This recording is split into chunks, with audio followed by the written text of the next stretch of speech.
Good evening, ladies and gentlemen. Comes to you live from our comfy couch here in the outskirts of the internet. This is the Gaming Saloon Reviews for October 16th, 2022, which hosts Speedbacker 248 and Ramp Epsilon. Hi. It's our last Ace Attorney week. Yeah, and I feel like this one hit just as hard as it did in the game. Yeah, it helps it was really well paced. Yeah. Like when we were first when I was planning it out actually, for how we were breaking it down, I was like, dang, that last one's gonna be long. But it actually kind of needs it. Yeah, you're talking about not only the finale of the third game, but for all intents and purposes, the finale of the trilogy. Since, you know, this kind of ties together a lot of the major cases from over the course of all three games.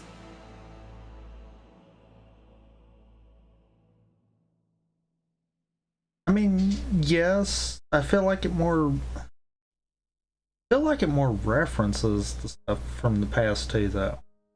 Yeah. It more feels like this is just the finale for the third one, which I know that seems like that's selling it short, but it feels like it's more just in reference to some of the stuff that's happened in the first two.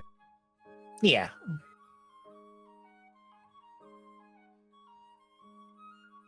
But of course, I mean, I guess that's also the third game's good and bad thing, and basically managing to be a prequel but without being a prequel, because we did get a lot of this happened before the first game stuff out of it.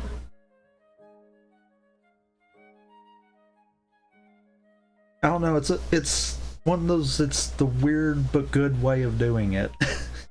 Mm-hmm. There's a reason I think the Ace Attorney trilogy, like the original trilogy of games, is like highly regarded. And I don't think people talk much about the rest of the Ace Attorney series past that point, depending on the games.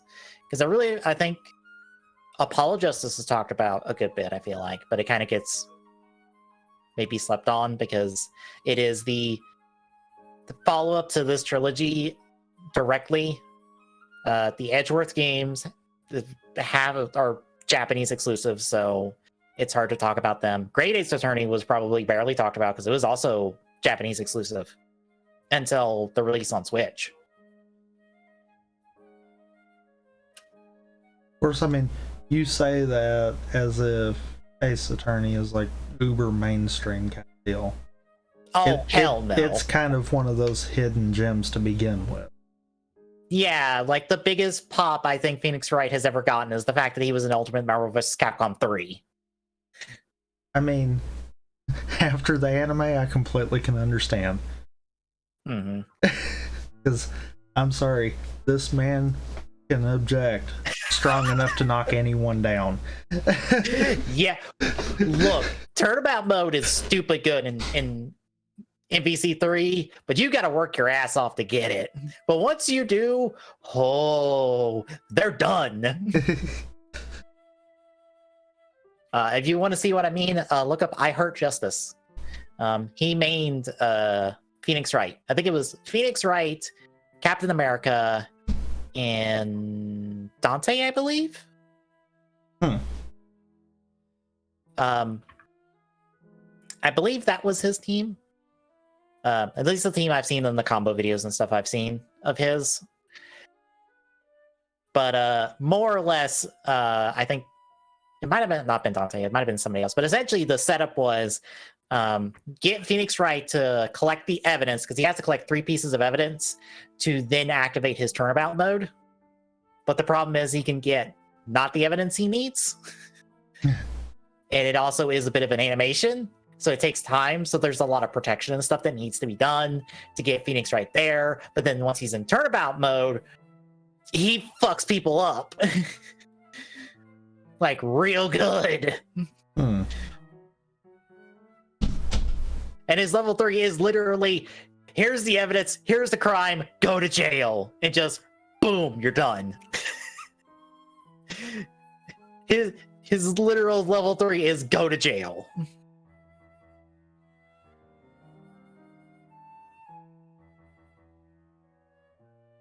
But yeah, like I said, it's the last week I was turning. But first, did you catch Keats for the week? Yes, I did catch our oldest writer ever. I think our oldest living writer at this point, I will say. Because I mean, to be fair, he's what I said is actually correct, though. Yeah. Living or dead, I mean, he is the oldest writer. I feel like Riku Kuga predates him, though. Maybe? I feel like he does. Maybe?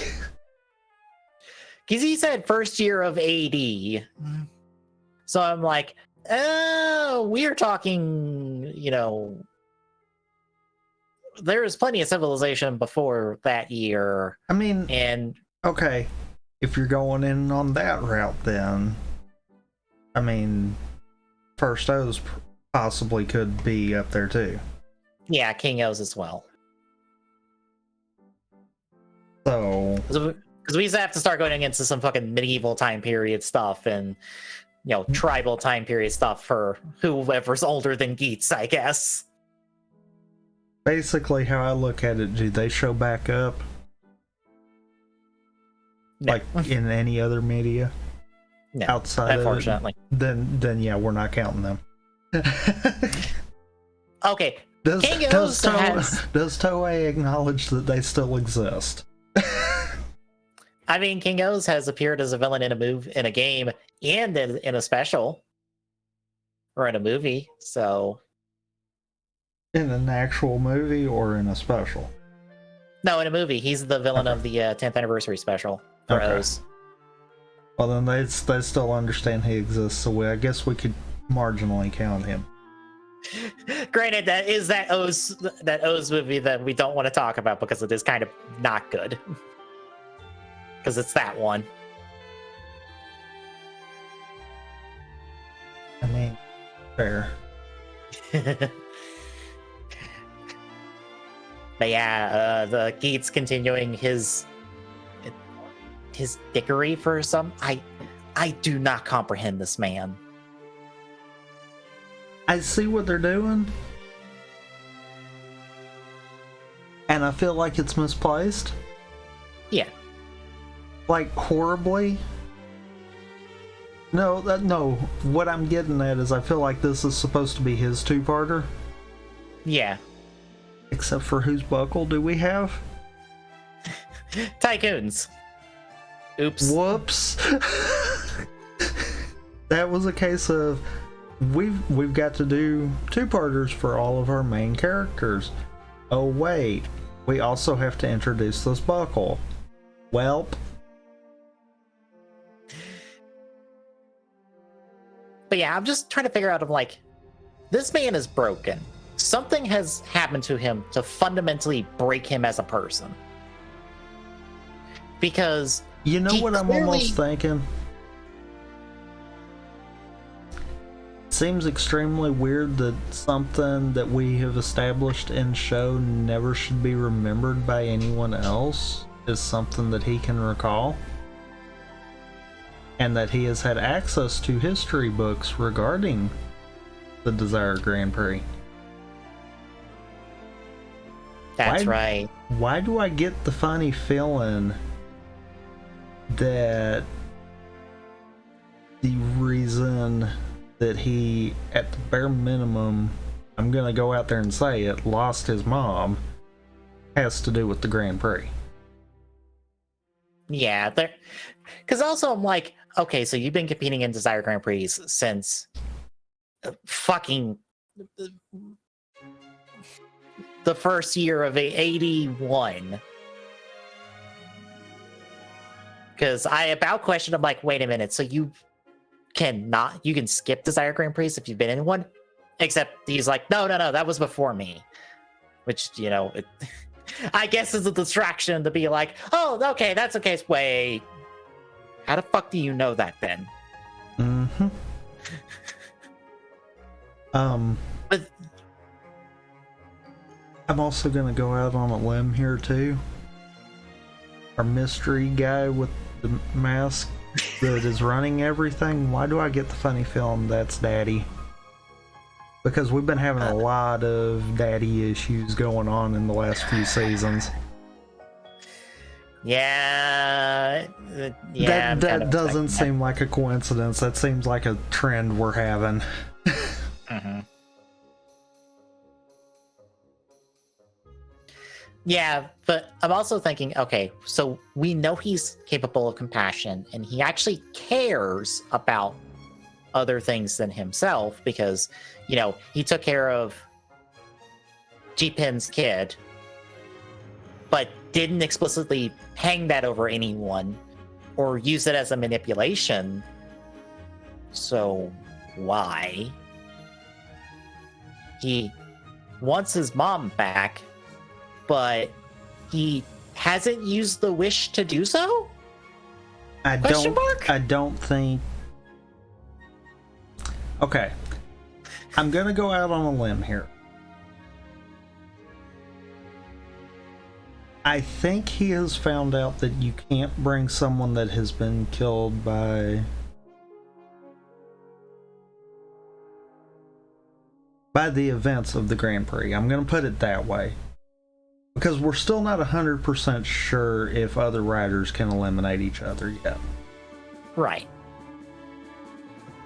So, apparently, I'm getting the vibe that he's found out that people that have died due to the nature of the Grand Prix cannot be brought back regardless. Right. The only ones that could is anyone that was disqualified, as we found out. Yeah. Which I still kind of call foul on, but... We'll see about that. Yeah. So I get the feeling he's tried that, and that's why we saw that compassion there. Mm-hmm. But at the same time, he made one comment that kind of struck me, and I'm like, wait a minute. I think there's a reason why Buffo wound up in this one too. I think he's trying to build it. That maybe makes sense. Yeah. Because the way he kind of worded it to him was basically, how I took it at least, was basically they would all find out what his wish was basically before too long. Mm-hmm. Making it sound like he's probably going to let them be able to be riders again, kind of deal. Yeah. Yeah. Which might be why he has a problem with, you know, someone that wants to literally crush all riders. Which might I ask, how, good sir, are you going to do that without being a rider yourself?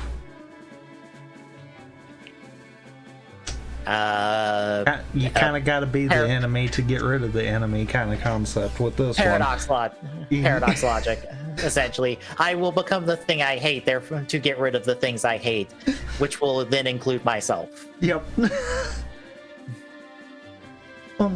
Let's just say that one's not well thought through, but... Mm-hmm. But yeah, I get the feeling he's building a team and he's found the ones that he wants. Yeah. Yeah, just... Geets is really good, and I must applaud them, because I'm like, Geets is straight up a dick. Yeah. For no good reason.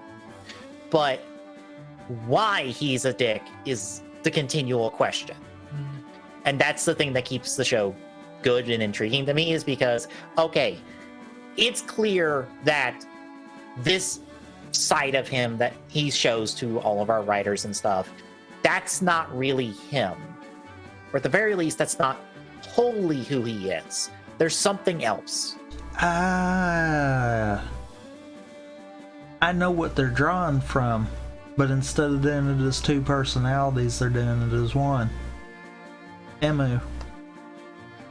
Yeah. When he's gaming, he's a whole different person. Yeah, Literally. yeah, he gets a little bit too into it when he's in full M mode. That's exactly what they're doing with him. Mm-hmm. That's why, as much as we should hate him, we can't. Mm-hmm. Yeah, because I don't hate Geats because his dickery has not gotten anyone killed.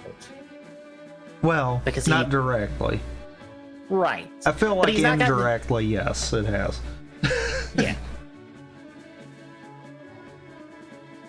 I think circumstances have led to situations where, honestly, if you were less of a dick, it would, like, somebody probably could have survived. But at least you're not directly responsible for bullshit. Unlike, some other writers we've met. Yeah. But he's also gone out of his way to protect and work with other writers. Granted, it suits him, but he has still done that. But if you think about it, is it really only when it suits him? Yeah. Because, case in point with this episode, he got the ninja buckle. He was kind of proving a point. You can't be so naive in a game where literally anyone can win whatever they want to expect everyone to work together. Right. I kind of can see he's trying to show the hard truth there, but it is the way that he goes about it that makes him look like a complete and total dick. I mean... Yeah. I also find it kind of weird that Buffa and Nago pretty much take a backseat for the back end of this episode. They just kind of stand there and watch all this shit go down. Yeah. But I mean, I have to think that's some kind of understood thing. That they're not going to try to step on each other intentionally. If it happens, it happens. Mm-hmm. That, and quite frankly, they just literally watched someone get smacked around like he was nothing with the boost buckle. Yeah, which is kind of proves to be their ace in the hole. So and it's like, at that point, it's, wait a minute, let's think before we jump. Mm-hmm.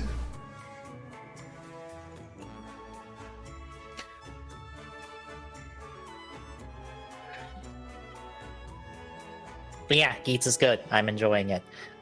It's like the only Toku show I think that is currently ongoing that I'm watching and enjoying. Well, actually, scratch that. It is the only Toku show that I am watching currently. Because I'm not watching Dawn Brothers, I'm not watching Decker, and Photopia I just wrapped up for, I would hope, its first season. Because we kind of don't end the main conflict. We kind of just end, I guess, like the first... We beat one of our first big bosses, and that's kind of it. Also, damn, way to tease what's to come, because it seems like for season 2, Tokume, the new character for the manga and anime, kind of goes, alright, I want the full story from the beginning. So Shotaro kind of has to go, I'm going back there again, and tells the story of Double from Begins Night forward to Tokume, which feels like one of those times of, if there's ever a time to get fucking Double officially released, fucking now's the time. You literally have that would have been anime. Perfect. They could have done like some kind of running gag, like, oh, you look here, kind of deal.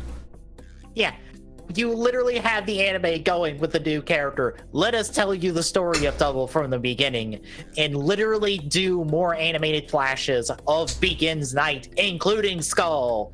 If there is a time to release the goddamn show, it's now, because the anime has literally said, hey, our viewpoint character is being told the main story, and it also helps that, you know, all of the cases in Double, they're narrated by Shotaro as if he's talking about them after the fact, regardless of like where we are in the episode at times.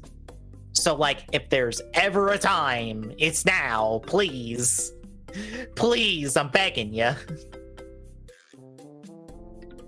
Especially since it seems like, if I hope we get a season 2, the season 2 will start with a flashback arc to, I believe, pre-Begins Night, and show us kind of the formation of Shotaro and Narumi's relationship. Or at least some case they were on before Begins Night.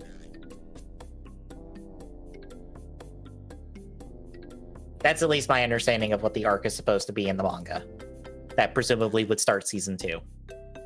Since they have gone pretty much in order outside of, I believe I read a scene from the second volume, and then an entire volume they skipped over to, because they had 12 episodes to fill, so they kind of had to drop an entire volume to be like, yeah, well, no, we're not doing this one. This one's the least important of the bunch.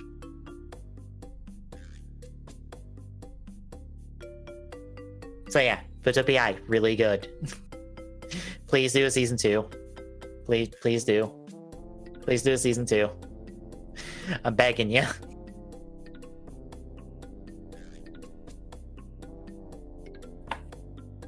But I guess anything else? No.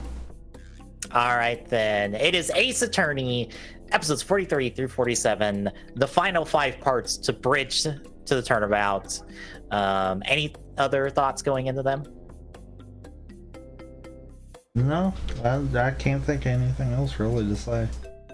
All right, we'll pick this up with episode 43, the third trial. So Larry is taking the witness stand to describe what he saw last night. He was apparently sketching at night.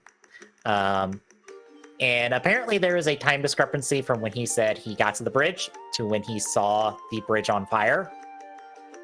And apparently that's because he was sketching said bridge on fire. Because of course he is, it's fucking Larry. And we get the sketch shown. It is a sketch of said bridge on fire with a female figure flying over the top of the bridge. Needless to say, both Francesca and Miles are left dumbfounded by this stupidity. I love how much this episode is just Miles going, oh god, is this what Phoenix deals with every day? Is this what it feels like to be on the other side? Good lord, how does he deal with this? How does he do this? I can't deal with this for one day.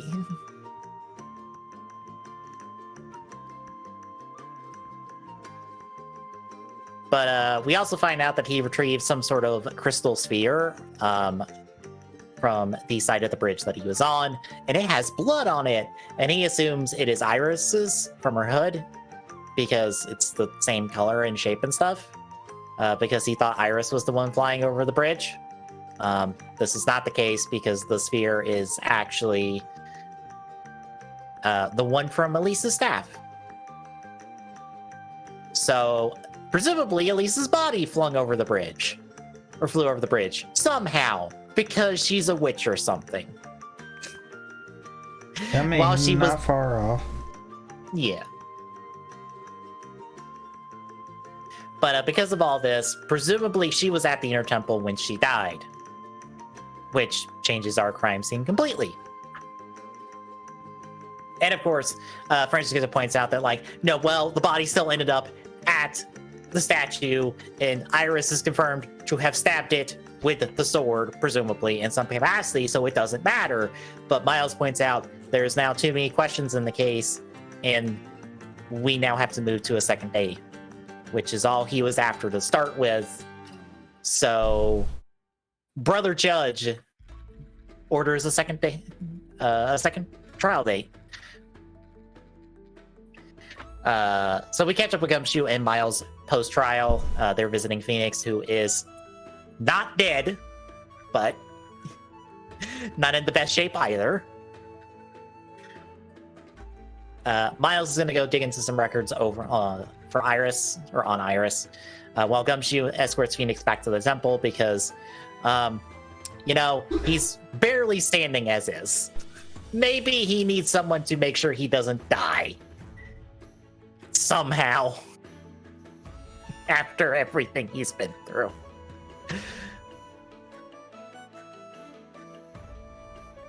But as they're en route, Gumshoe gets a call that I believe his ringtone is him saying objection. I believe so. Okay. Because I was like, that sounds like him, but some part of me wouldn't be surprised if it was actually Miles. I feel like it could be either. Yeah. They were told that the bridge is fixed, so once they arrive, they head to the inner temple, and they find that the door to the cavern is locked with the not psych lock. It said it's a trick lock. Yes, they are the exact same model that is accurate to the game as well. They just reused that sprite for this scene. I mean, it's a trick lock. With 2 tumblers, I think?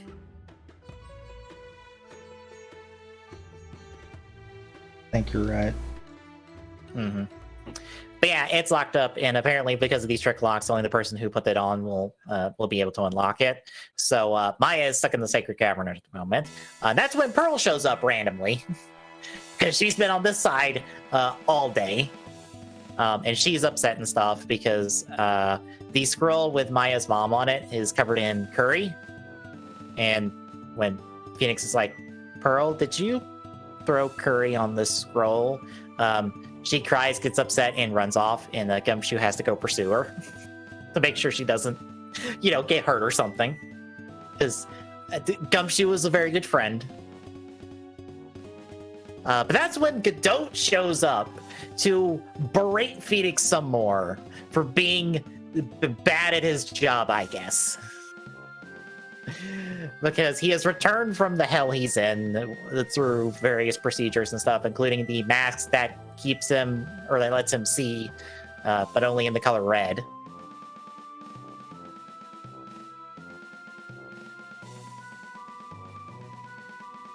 But he's back to challenge Phoenix in court, and it's because of Mia, because Phoenix couldn't protect Mia when she died. Therefore, it's your fault, therefore, I'm upset about it. I think Godot has a bit of some issues that he needs to work through, because I mean, the fuck did you expect Phoenix to do? Be murdered along with her, because I'm pretty sure that's what would have happened. Also, Mia didn't even let him know she was working that case. As a reminder, folks, Phoenix didn't even know about the case she was working on until after she died, and he started looking into it.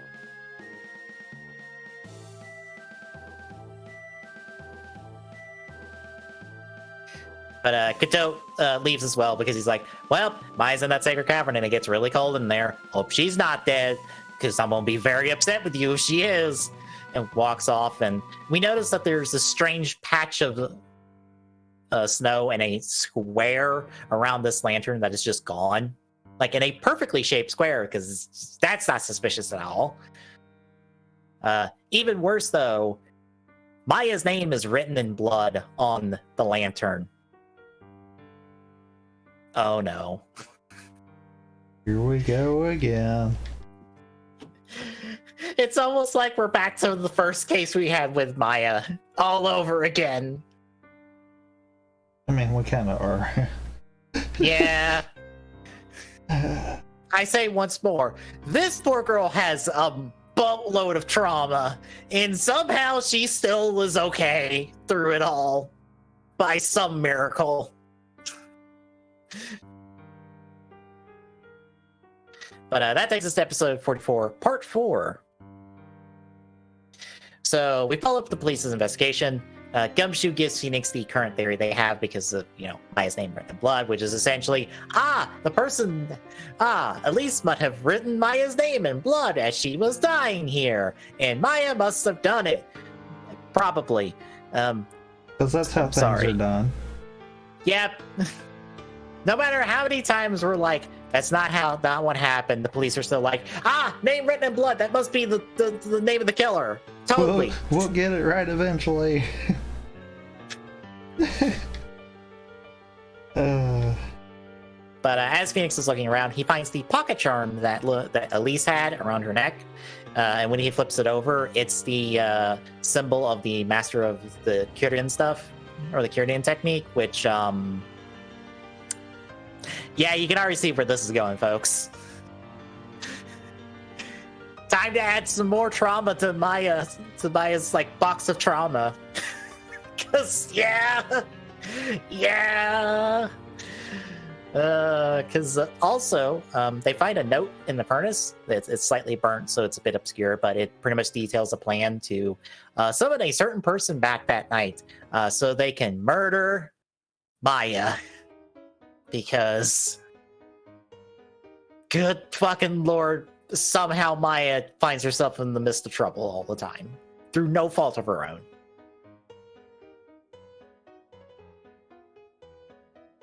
But Iris is brought in by Francesca so she can try to open the trick lock. Phoenix is unfortunately left behind because, Maya's now suspected. We can't let you near her. At all, I guess. So he's left with Bikini at the main temple. Talking to her, Phoenix more or less gets confirmation. Yeah, Elise is Misty Faye. And Bikini knew that. And the reason Misty was here after, disappearing for 17 years is because something bad was going to happen to Maya, and she was here to stop it.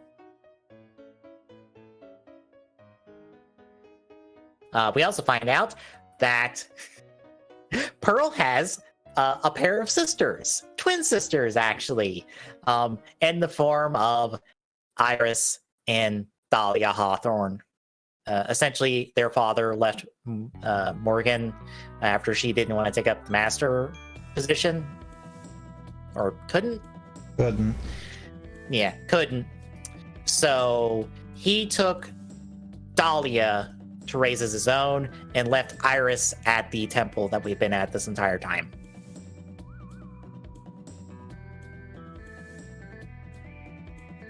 So, yeah. Phoenix just somehow keeps getting involved in Fae business his entire life, doesn't he? Yes. Yep. It's almost like his destiny is intertwined with them all. But an earthquake hits as they're wrapping up this conversation. And apparently that allows Iris to escape Gumshoe's custody because he was supposed to look over her.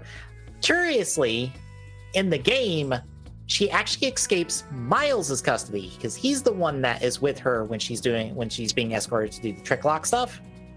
And the reason Miles blacks out is because earthquakes remind him of of all the shit from DL6 and being in the elevator and stuff. So he kind of blacks out when that happens. There's actually that makes sense. Yeah. When I say these people have trauma, I'm not kidding. Miles literally has PTSD from everything that happened in DL6 to the point that if earthquakes and stuff happen, he kind of blacks out. Because he actually blacked out when Phoenix was talking to him about the DL6 case in the first game. When he's asking Miles to take him on as defense attorney. But anywho, they go after her because Phoenix is like, oh, she's going to go do her job. They go to the entrance to the Sacred Cavern and find that the one trick lock is now gone, but now there's 5 more, and it's re-locked up. And Iris is there like, hi guys, sorry, this was like this when I got here. Totally, 100%. Definitely didn't get done by anyone. Nope, not at all, 100%. There was only one? What do you mean? There was 5.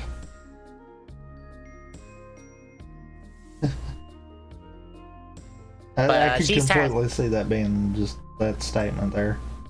Mm-hmm. But yeah, they get Iris to work on the trick locks often through the day into the night. We actually follow up with Phoenix that night as Miles shows up, confirming that the sphere is part of the staff and stuff. And as they're exchanging the staff back and forth, Phoenix recognizes that the staff is too heavy, and they actually grab it right at the seam of the staff to find out that there's a hidden katana within the staff, and it has blood on it. Well, I think we found her murder weapon, folks. So Miles takes that for analysis. He also confirms his suspicions about Dahlia and Iris, since he recognized Iris looking like Dahlia, and he's like, I remember that case. That case fucking sucked. That was the worst thing to happen. But he is also confirms that Dahlia is dead. She was executed 2 months ago for her crimes, specifically the crime of murdering. And the dead definitely cannot do anything. Yep, totally, 100%. Which I know Phoenix immediately is like, piss. Fuck, I know where this is going. No. Meanwhile, Miles is like, well, Phoenix, what are you? Miles, I've got bad news. Magic bullshit exists.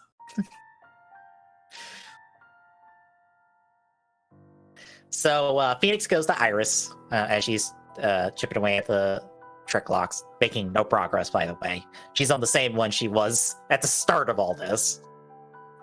They have a conversation, more or less a recap of a lot of the stuff between the two of them, about what she was doing that night, and also the fact that 2 of them were spotted, which, I wonder how 2 of them were spotted now. 2 people that look very similar? It could have been anything. We also find out that Iris is supposed to play a role in the fake kidnapping that Dahlia pulled off, but Iris backed out because wish to do no crime, please. Thank you. I'm good. But as Phoenix leaves, she asks Iris what Dahlia thought of her, or thought of him. And Iris replies that Dahlia hated his fucking soul. So that's a pill to swallow. So Phoenix leaves. He heads to where Larry is camped out at the shack to find Pearl. More or less confirms through Pearl that Pearl went and talked to her mom. Her mom told her to go find this plan under the floorboards of the house and go do it, which was to bring Maya to that temple and to summon a specific person and to do some other stuff that she misinterpreted as throwing curry on the scroll with Maya's mom on it. Which is immensely funny.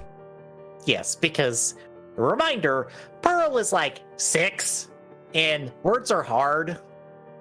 So maybe don't use big words in your plan in seeking vengeance and giving it to your 6-year-old daughter.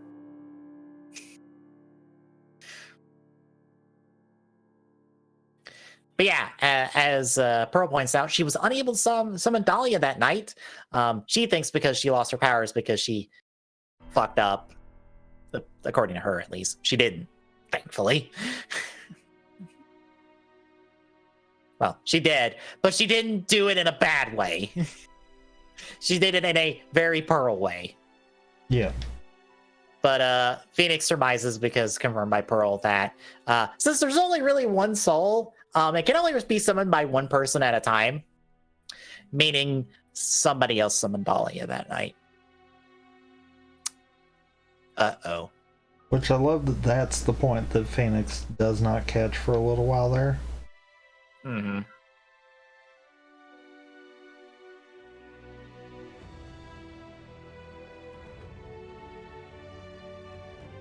So yeah, that is where we end episode 44. And what do you think of more or less the final investigation stuff? Since from here on out, it's all trial.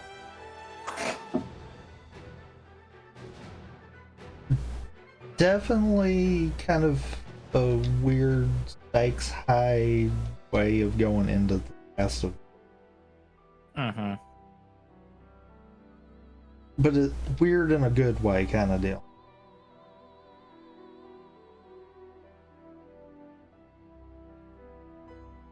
I feel like everything that sets up with this kind of fully pays off by the end. Mm-hmm. Yeah, because we're putting a lot of the pieces on the board, and I feel like if you put the pieces together yourself, which even Phoenix at this point has put the pieces together, you've kind of got most of it solved out of like, oh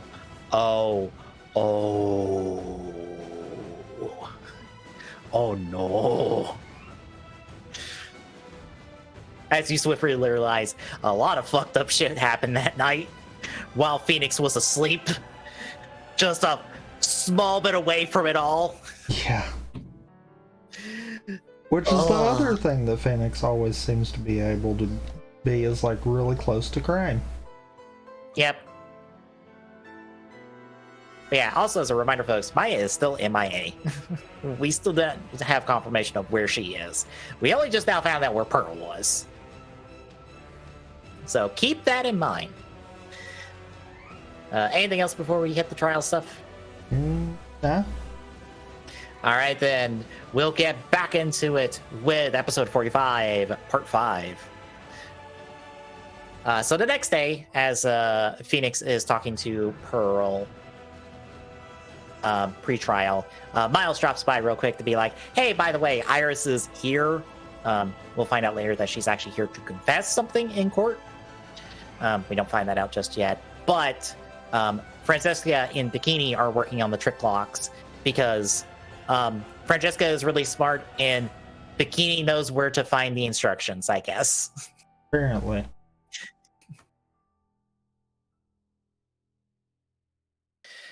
So Phoenix goes to court as Miles is kind of stepping back from this because Godot will be our prosecutor for this. And regular judge, normal judge is here because brother judge caught a fever. So brother judge isn't here anymore.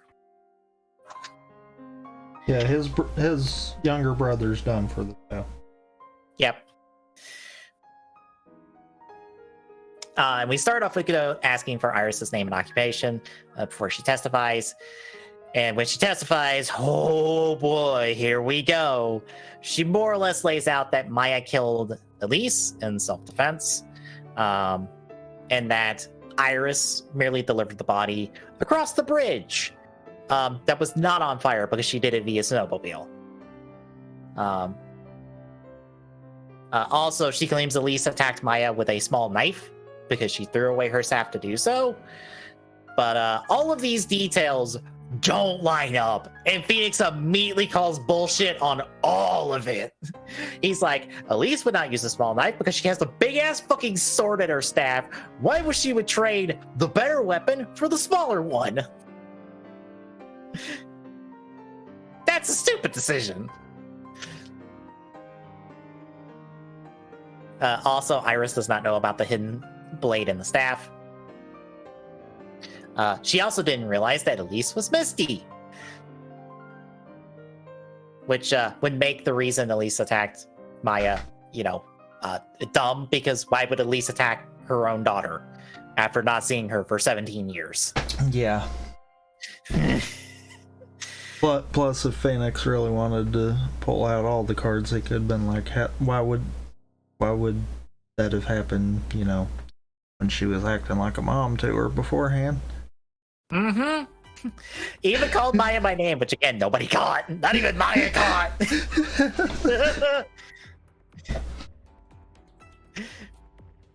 The snow that's been cleared out was also brought up, including the message on the lantern, which Godot can't see. He's even surprised by it and a little too nervous about it, to the point that he's even has to be called back and be like, Godot, you there? You okay? You all right with this being evidence? And Godot's like, Yes. I mean, it's there. Yeah. Yep. It's suspicious. So that's your first tell of something's up with Godot. But the fact about the movie being the body being moved across the bridge via snowmobile, once more Iris is caught lying because by the time she did, the bridge would have been on fire. But her and Godot are just like, weather's unpredictable. You totally can't call it by the time at all whatsoever. Nope, not at all. But that's when Phoenix is like, here is Larry's sketch. It doesn't work until we turn it upside down and realize, oh, the body was going underneath the bridge instead of flying above it. Because and classic Larry. Yep. Fucking Larry. And because we see in a picture one of the guide ropes is loose, means that the body was swung across one of the guide ropes to someone on the other side. Which at this point, Godot reins Phoenix in with some cold coffee to the face, being like, then who the fuck was on the other side of the bridge? And Phoenix is like, Iris. And Godot's like, but Iris was on the other side of the bridge. And Phoenix goes, yes. At this point, the judge is just like, wait, are you saying that there were two Irises and they were on either side of the bridge? And Phoenix, love it. I love this moment because it's also in the game. Straight up just goes, no objections. That is a dialogue option you have to pick in the game. And I love it. I'd love that too.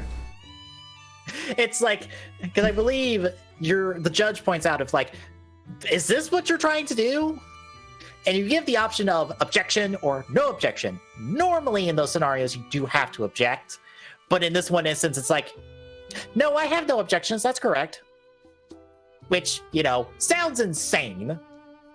Completely. But we're not done. Phoenix more or less is just like, you see, Judge, spirit mediums can summon back the dead and they can possess their bodies. And because we have this plan here that lays out that someone summoned a dead person back. And, the defendant just so happens to have a twin sister that looks just like her with black hair. Hello, Dahlia, once more. How you doing? Because Phoenix is just like, your behavior is suspicious. Everything you've done is suspicious. You're Dahlia Hawthorne, aren't you? And it all just kind of culminates again and again and again until literally the mask falls off. And she's right back to being Dahlia. And I love that we book in this episode with Godot once more going, what is your name and occupation then? And she's like, Dahlia Hawthorne, permanently retired. And thus we end the episode on the shock reveal of Dahlia Hawthorne is back after being executed. Again, this case is wonderfully paced because if you don't know this case at all, that is the swerve. That is the big twist of, oh shit. That's why we spent like 2/5 of the game with cases involving Dahlia Hawthorne. Surprise, she's the final boss. If there was ever a final boss in an Ace Attorney game, Dahlia Hawthorne is it. Yeah. So that brings us to episode 46, part 6. Dahlia Hawthorne here, more or less going, hey guys, how you doing? I'm just gonna confess everything and tell you what I saw happen because fuck you, what you gonna do to me? I'm dead already.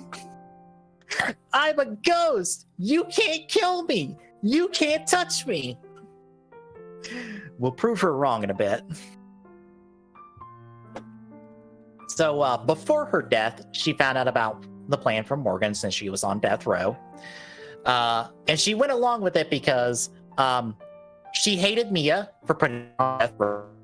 Since Mia was already dead, she wanted to fucking murder Maya because fuck her.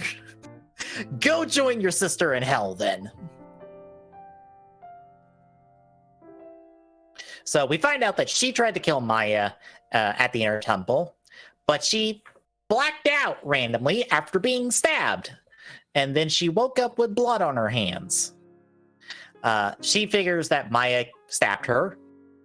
And after she, got stabbed and was dying, she scrawled Maya's name on the lantern as one last fuck you to her. But after this happened, she woke up in the caverns, and she was locked in until the earthquake happened, or she got them unlocked the day after. The earthquake happened. Iris showed up, and she's like, "Oh, hello, sister." Clunk. Threw her in the sacred cavern, tied her up, locked her up in there with five trick locks, and pretended to be her for the rest of the day. Added another person to the, you probably have some trauma now. Because I think having your dead sister come back and fucking throw your ass in a cavern and just leaving your ass to die, yeah, that's probably traumatizing.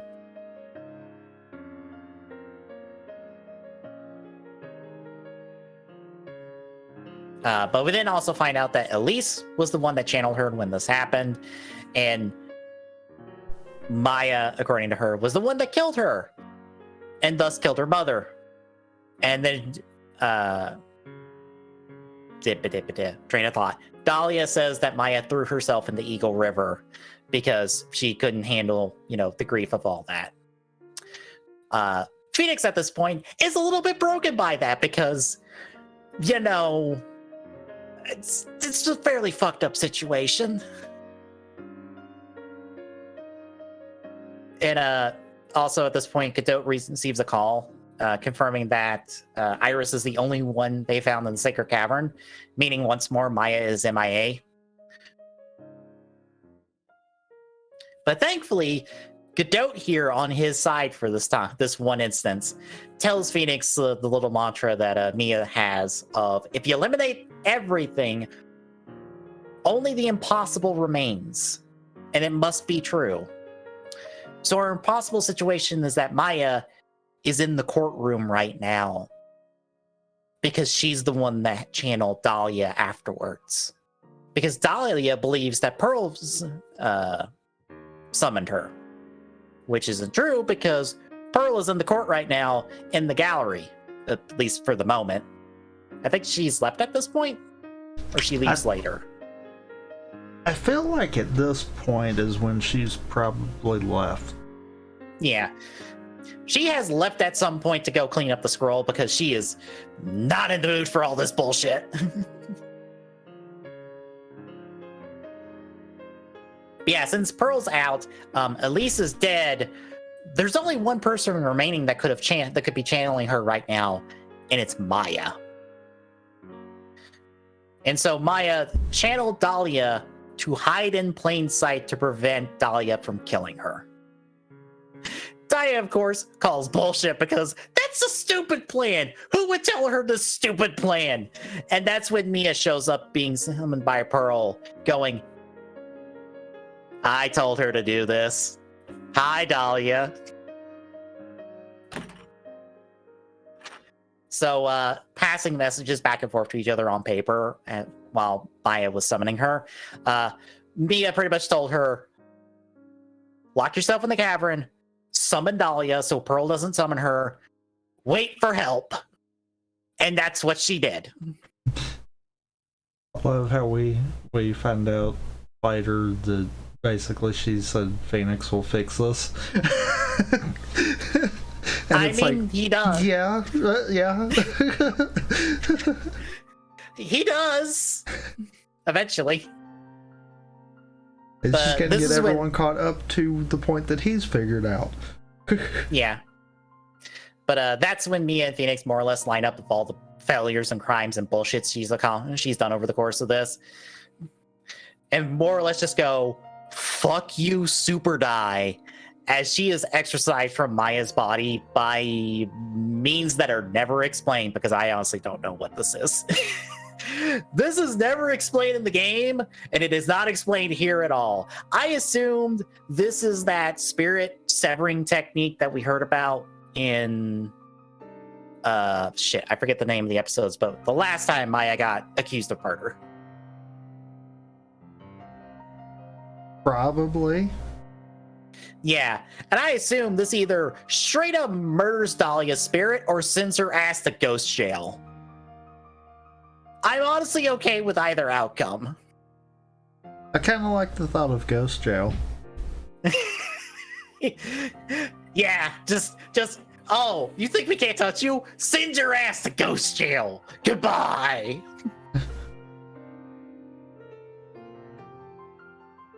But yeah, Dahlia's exercise sent to ghost jail. Maya is only awake enough to say hi to Phoenix before passing out into his arms.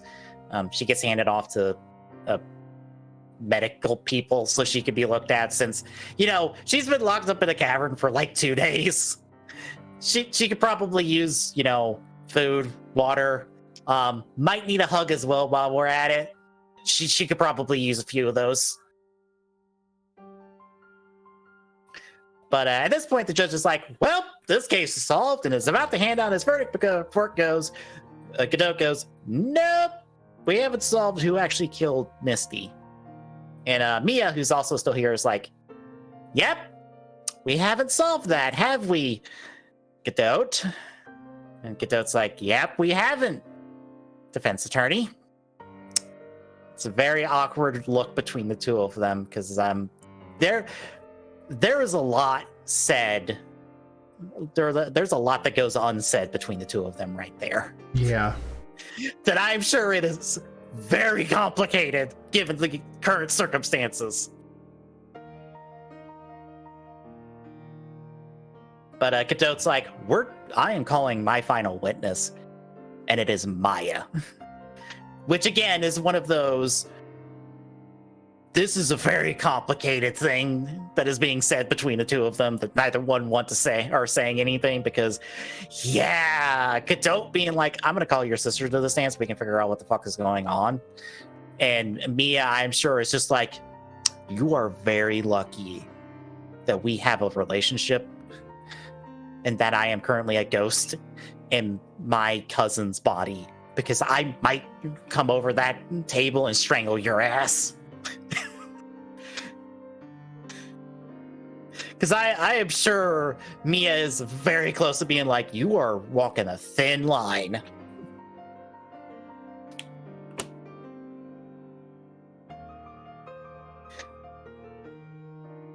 But we get a recess called by the judge. Phoenix talks to Iris.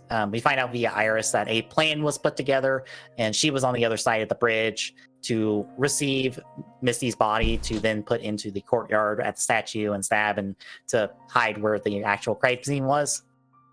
But she refused to say who she talked to on the phone. And that's when Phoenix talks to Mia. And Mia just has to go, you have to figure this out on your own. I can't tell you what's happening. I think also, and I think the reason she does say that is because she doesn't want to. Because I think some part of her is like, I can't. I don't know if it's so much that, or if this is that whole, she knows why Godot kind of said no, the case is still open. Mm-hmm. And it's one of those, she's done figured it out. Yeah. But she also knows that the reason why he's wanting to keep going is to see what kind of attorney Phoenix is. Yeah. Which, I mean, we do get that, so. Yeah, because also that look from me after Phoenix leaves is just that look of, fuck, I can't believe I'm letting them do this. Like, great. They do have to fight each other, apparently. I'm letting this happen, and that is a terrible decision on my part, but I don't know what else to do. Because I can't. I can't say no, and I can't just tell him. Because that there's a lot because again, we'll get to it here in a little bit, but there's a lot this show could have done more with that I feel like would flesh things out, but we'll get there. But we come back to the courtroom. We end the episode with the staff being confirmed as the murder weapon and the knife that has been recovered with blood on it belonging to an unknown party. Which takes us to our final episode, episode 47, Last Trial. Maya is taking the stand. Says her name and occupation. And actually in the game says she is probably done with all the spirit medium bullshit, because this is the second time someone has attempted to murder her over this bullshit. And in the third overall case involving her family in real fucked up bullshit. So I don't blame her. She actually does continue being a spirit medium later in the games. We actually don't follow up with her until Spirit of Justice actually is when she returns, because we don't see her for the entirety of Apollo Justice, and we don't see her for the entirety of Dual Destinies. Also, by the way, in grand tradition, I guess, Maya is accused of murder in Spirit of Justice. And Phoenix has to get her off. Of course. It's just how their relationship goes at times. But anyway, as Maya's taking the stand and talking, she does slip up and say that she did see someone protect her that night, but then she immediately clamps up. Yeah. Yeah, she actually went a step further and used he. That was really what got Phoenix on, wait a minute, whoa.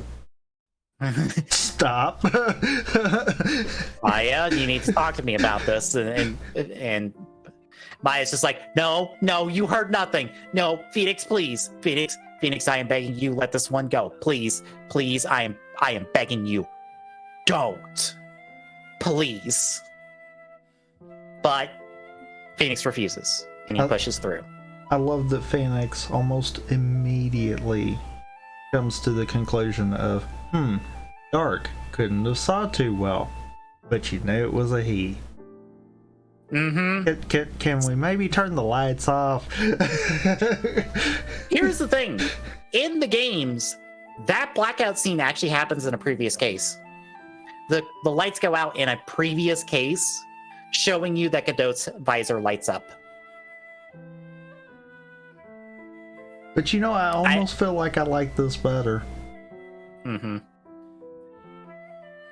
Kind of let it be something that you suspect, but you don't know until now kind of deal. Mm-hmm. But yeah, Phoenix figures that Maya's covering for someone that she recognized, and since it was dark out, she had to recognize it by this person by some means. Can we get the lights turned off and check something real quick? And when it happens, Godot's visor lights up. Godot plays this very calmly and just is like, all right, what else you got? That's when Phoenix brings up the message in the snow, going, well, if there was blood at the scene, and considering you can't tell the difference with the color red, you probably cleared up all the snow because you thought it was there. But you didn't see the message because you couldn't see red on white, like you could in the last case, because the recipe of Turnabout also foreshadows this with the apron. Mm-hmm.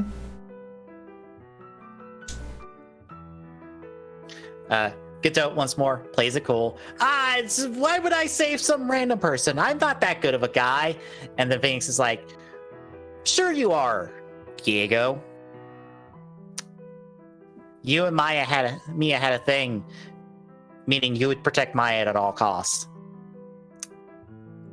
And that's when we get a nice little exposition with Godot as he lays out how him and Mia kind of fell in love after the whole Dahlia case, because they were trying to, figure out what was going on, and I assume work other cases as well. And they kind of just fell in love. But then, Godot got poisoned by Dahlia, went into a coma, woke up, Mia's dead, Phoenix didn't protect her, all that's left is Maya. He finds out about this plan because he was eavesdropping on Dahlia in Morgan's conversation. He actually finds the plan before Pearl, which is foreshadowed by Pearl saying that the seal on the plant was broken before she found it. So Godot called up Iris and Misty to hatch a little plan to stop this mid it happening, instead of before it happens, because we wouldn't have a plot otherwise, I would assume. I mean, we have to have someone accused of murder. Yeah. But he stops there, saying that is all he is willing to admit, and challenges Phoenix to figure out the rest. And Maya once more chimes in, being like, Phoenix, please. Phoenix, please. No. Stop while you're ahead. Please. But Phoenix is like, nope. We're here to find the truth, and we're here to get Iris off of murder. Because she didn't commit murder. And someone here did. And we gotta put that on the table. But at this point, Phoenix suggests that the blood on the knife is Godot's, because Dahlia, when she was being possessed by Misty, after she got stabbed, swung the knife and hit Godot. But of course, the fact that Godot would be stuck over there the entire time, which is why he didn't show up for the first day of the trial, and had no means to change his clothes or clean himself up, he had no means of hiding the wound. Except Phoenix does a turnabout and realizes, no, you have a means to hide the wound. It's under your mask. Because I believe Godot has a different mask for this scene, if I recall correctly.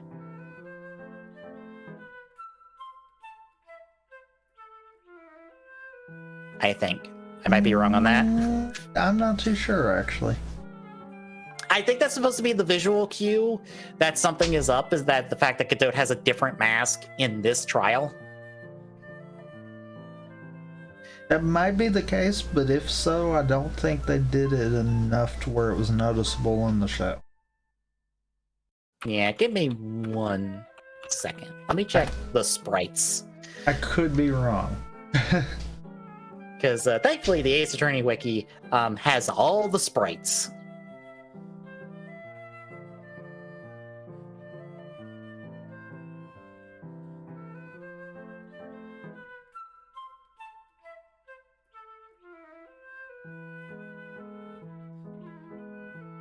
No, it's the same mask. Never mind. I was wrong.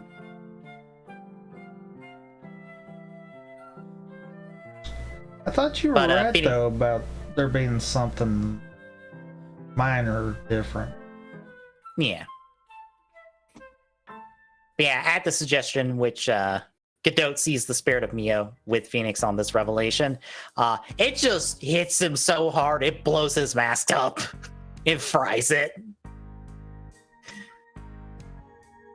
And at this point, Godot surrenders and tells the rest of the story, admitting that, yes, he was the one that more or less killed Misty, but he can't tell the difference whether he was doing it just to protect Maya, or the fact that he saw Dahlia one more time and realizing, oh yeah, this is the person that poisoned me, put me in a coma, put me through all this pain and shit, and is the reason I wasn't there for Mia. You know what? Fuck her. I'm putting this sword straight through her fucking spine. Because he even admits he realized at that point that Misty was the one that was channeling Dahlia. Which, killing Maya's mom in front of her, maybe, not the nicest thing in the world to do.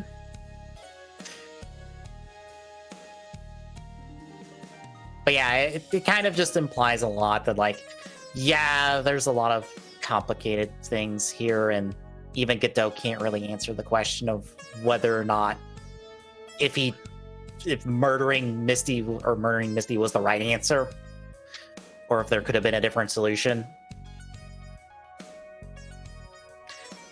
But yeah, after he finishes off, we see blood flow from his mask. And Godot's like, you know, I don't think it's blood. I think it's my tears. Because I can't tell if it's red or not. But at this point, Iris takes a stand. And then confirms a very surprising thing to Phoenix. Phoenix has only ever met Dahlia twice. He met her in the court record room that day at the courthouse when Diego was poisoned. And he met Dahlia in court when he was accused of murder. Every other time he ever met Dahlia, that was Iris pretending to be Dahlia to get the pendant back because she didn't want Dahlia to murder Phoenix. Unfortunately, she ended up kind of falling in love with Phoenix, and, well, we know how that story ended.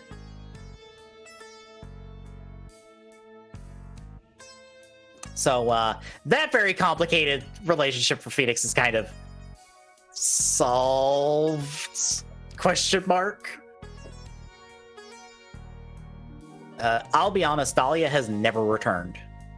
And I don't think they have ever addressed or not Dahlia, Iris has never returned.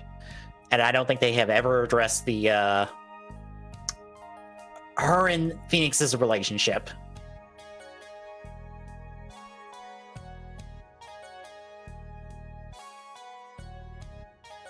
But Godot and Phoenix share a cup of coffee as Iris is declared not guilty.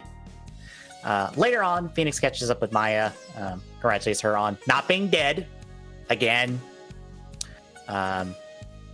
Miles even drops by to be like, well, you won the case and proved Iris innocent. Well, innocent of murder at least. I believe she is still going to be going to jail for desecration of a body. And accomplice to murder, kind of. Iris is still going to jail, unfortunately, but not for murder. But everyone else joins up. Even Francisca dropping by with a disheveled Pearl who was cleaning up the scroll from the curry and stuff to kind of make up for it. And through it all, Phoenix is kind of wondering if he did the right thing, because who did he even protect in this case? Because while he got Iris off for murder, she's still going to jail as kind of an accomplice, technically. Godot's going to jail. I mean, for murder. I mean, yeah, but yeah. Maya is probably more trauma. Has more trauma on top of all the other trauma she has. Which, again, the fact that she is still her normal self after this case is just a testament to how fucking mentally strong she is. Fucking hell. You still require hugs, though. Well, I mean, I guess when you have to deal with dead people, that kind of makes you numb to some of this.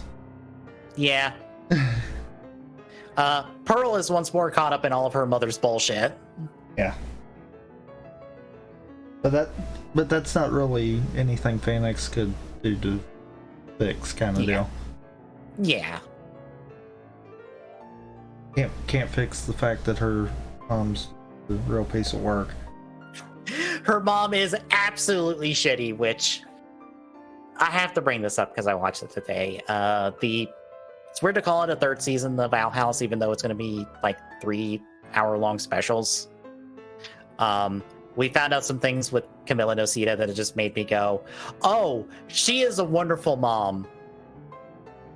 Damn. Yeah, Camila, like, I'm being absolutely serious. Like, she's a very supportive and wonderful mom, and she's about to go somewhere and bust somebody's kneecaps.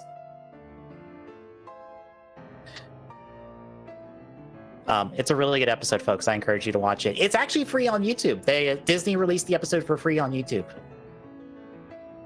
Well, that's surprising. Yeah. Especially seeing as how they've got this little thing called Disney Plus. Well, they can't put the stuff on Disney Plus until the full season's out.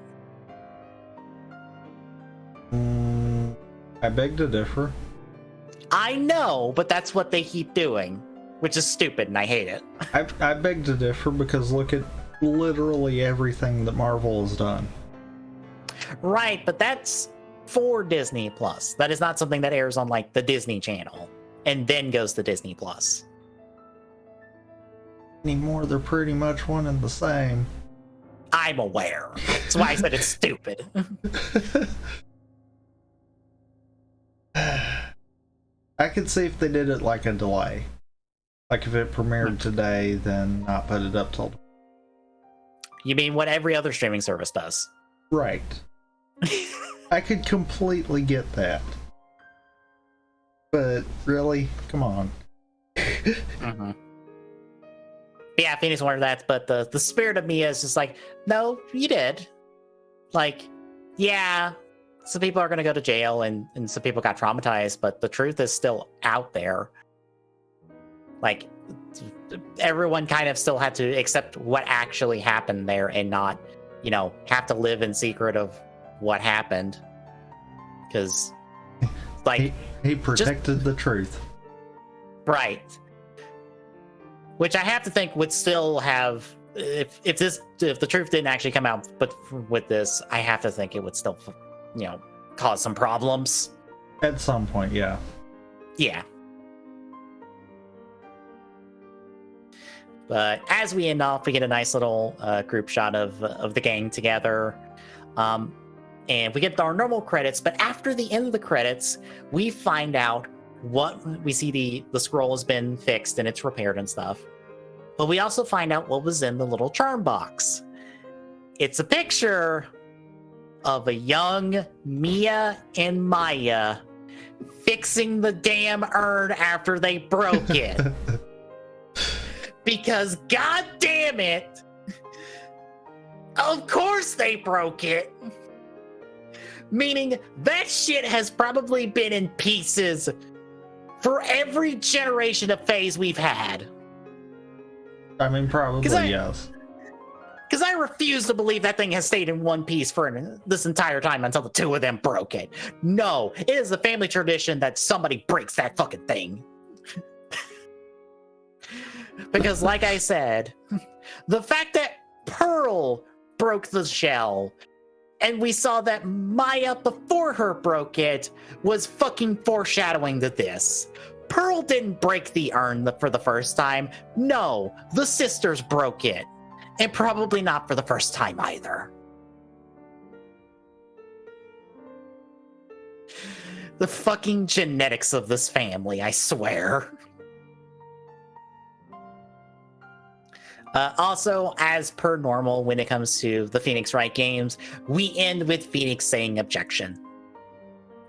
This time in court against Miles in a case we don't see.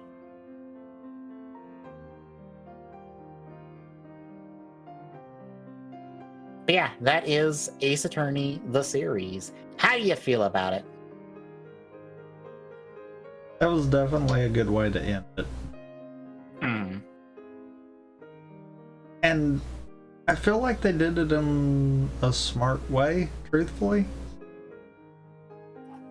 We don't really have any hanging threads that could have forced them to attempt another season. While one would have been good, it kind of at least ends in a spot where it's like, okay, this definitely is the end. Yeah, and that's the same with the trilogy as well, because, you know, if we were to get a third season of Ace Attorney, there's only really two options. Either you do a completely original season of cases and stuff, or you adapt Apollo Justice. Would you care to know what the fuck happens in Apollo Justice? Sure.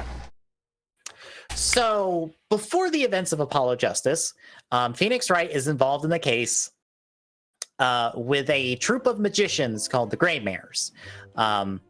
Essentially, one of them, a trick went wrong, and the mother supposedly died and the father was accused of murder. During the trial, the guy's daughter, Trucy, presents Phoenix with evidence that should get his father off. Except it is then revealed in court that it was falsified evidence. Which, at that point, the father then disappears from court with his daughter's assistance, and Phoenix is summarily disbarred. But he then adopts Trucy as his daughter, and that is Trucy Wright. That is before we get into the events of Apollo Justice, by the way. That's the backstory. The rest of the game is following Apollo Justice, a up-and-coming defense attorney that gets involved with the person that was at the center of this gray mare incident to start with, and a whole bunch of other stuff as well. Let's just say it goes places. Because eventually Apollo Justice loses his job, but then gets hired on by Phoenix to do cases for him. Since, Phoenix Wright is currently disbarred, he is not an attorney anymore. He also survives being hit by a car, by the way, in this game. Just straight up ran over by a car. He survives it with minor injuries. Well then. Yep. But yeah, you would end up having to adapt Apollo Justice because the events of Apollo Justice lead into the events of Dual Destinies, where Phoenix is reinstated as an ace attorney, or not an ace attorney, as an attorney. But you also have Apollo there with him in new attorney Athena Athena, as the three of them run cases from Dual Destinies, and Spirit of Justice follows up from there, having the three of them as well. So you kind of can't skip to those. And the only other pairs of games to do are the Miles Edgeworth games, which is just Edgeworth solving crimes, essentially, but kind of not as a prosecutor. It's complicated.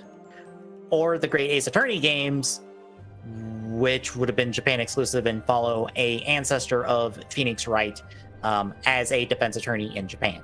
Or not in Japan, in London.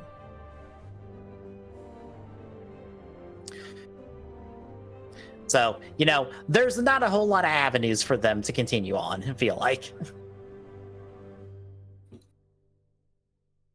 At least, not easy avenues.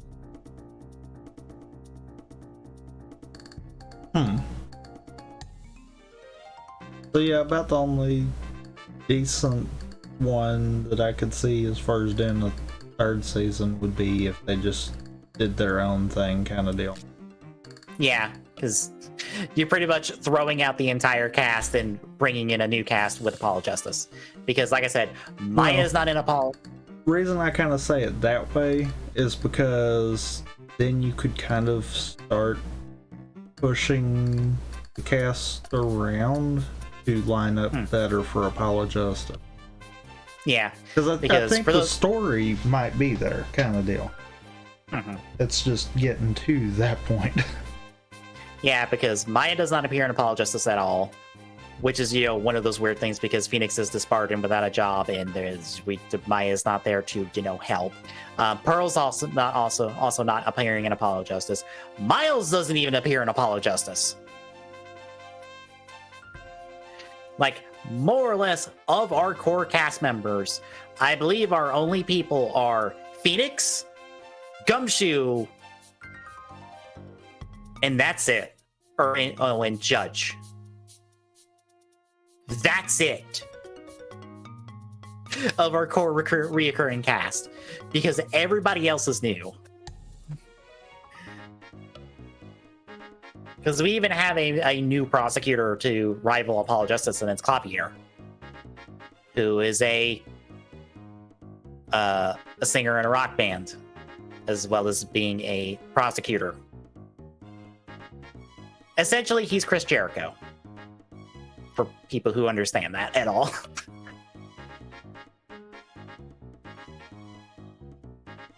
I still think they could pull it off, but like I said, there would have had to have been a third season where they could kind of reshape the cast. Yeah. Yeah. And let it end with maybe the last case in that third season being the reason why Phoenix gets disbarred, kind of deal. Yeah. Because that'd be a hell of a ass cliffhanger to lead to a season 4. Yeah. But I mean, at that point, that would be a have to guarantee 3 and 4. Mm-hmm.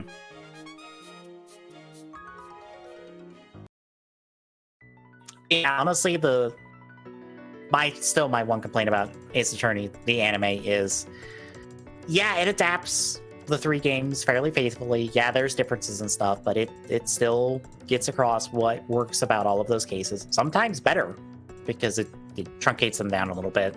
Looking at you, Big Top. Turnabout Big Top, how you doing? Yeah.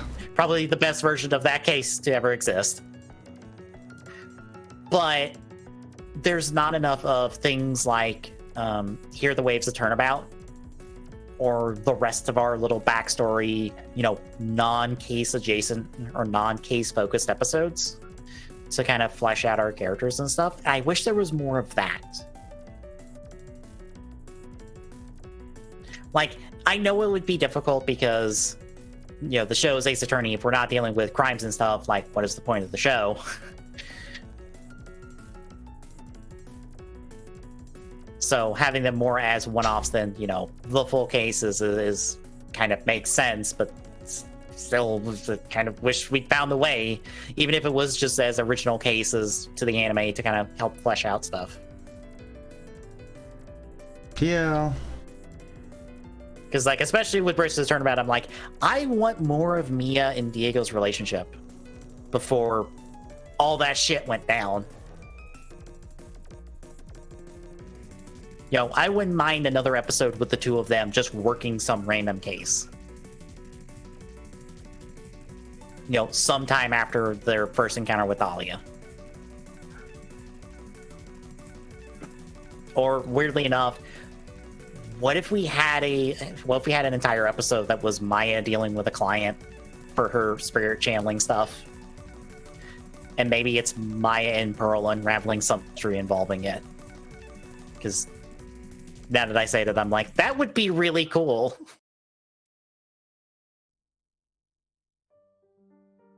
Since if we don't get into all the spirit, magic bullshit stuff that often in the series.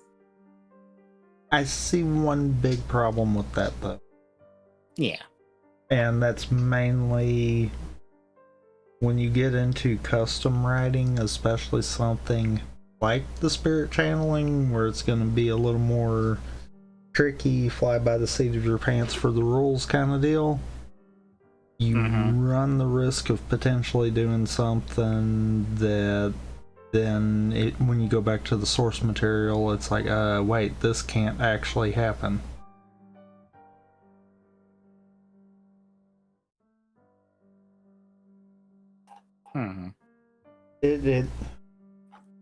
It's that slippery slope where it's like, hey, it could work, but there's a fine line, because if you walk one step in the wrong direction, then you potentially just contradict the source material.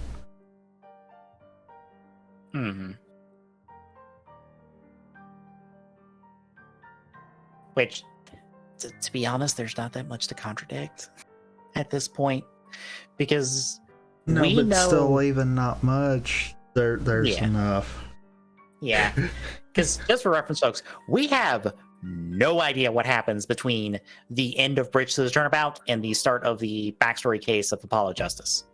I believe we don't even know what happens in the full time period from when Apollo Justice got disbarred to the start of Apollo Justice. Or when Phoenix got disbarred to the start of Apollo Justice, because it is several years between the end of that case and Phoenix getting disbarred and the start of Apollo Justice.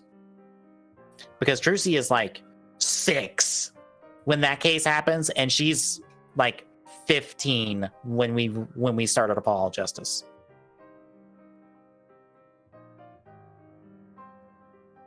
So a lot of time passes in the time frame before and after this one case in Apollo Justice that I'm like, there's a lot to just do with this.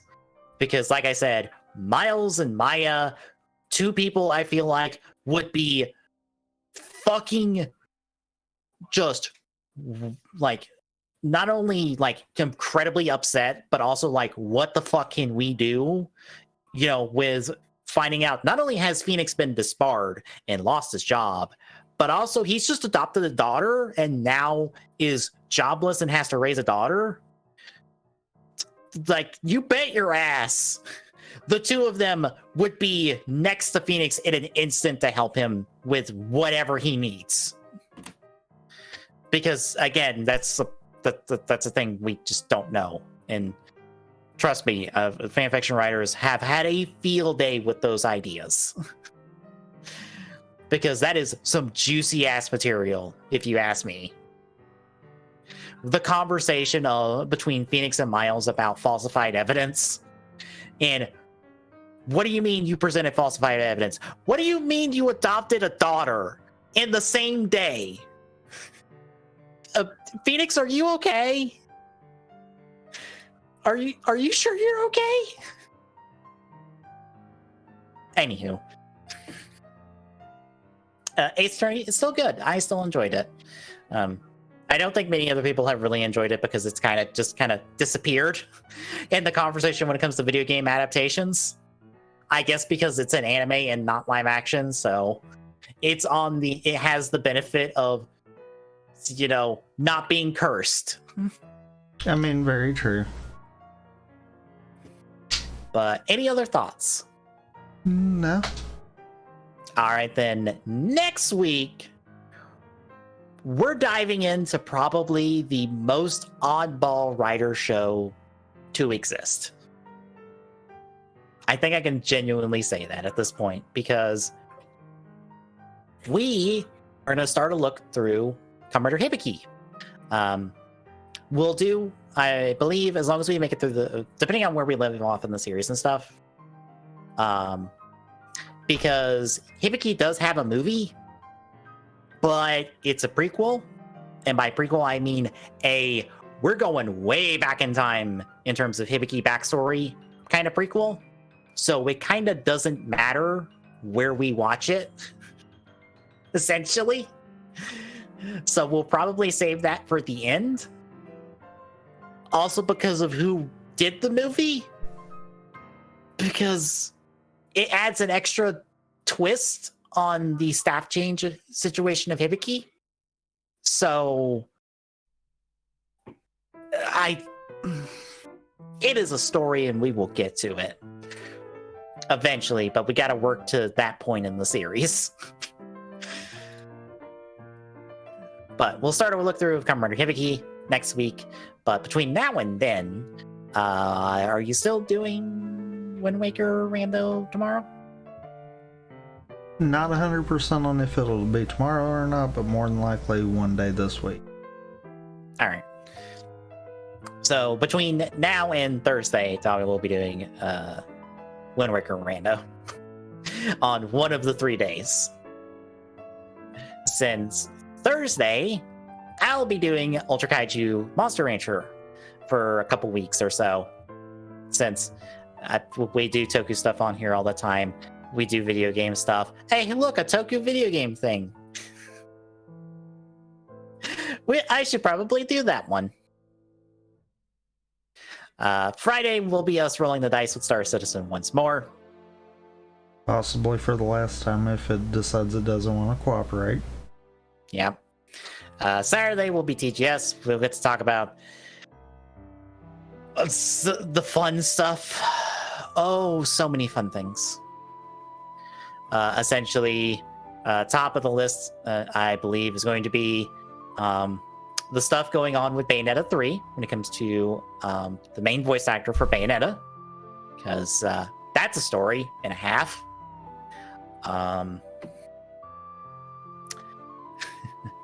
we might be talking about, we'll probably end up talking about G4 as well, because that's good. That seems to be a story in of itself, because I'm going to be reading a thing after the stream to see that. And, also Konami announced the Silent Hill, maybe. That might get made eventually. So, it's a nice little smorgasbord of things to expect this Saturday. And then, of course, next Sunday is Hibiki. So, if you like what you're seeing, folks, drop a follow. Really appreciate it. Chipping away at the Philly goal. At TZZone on Twitter. Gets you updates on live. Next page point, Discord, and chat. Is this one. Drop by. Say hi.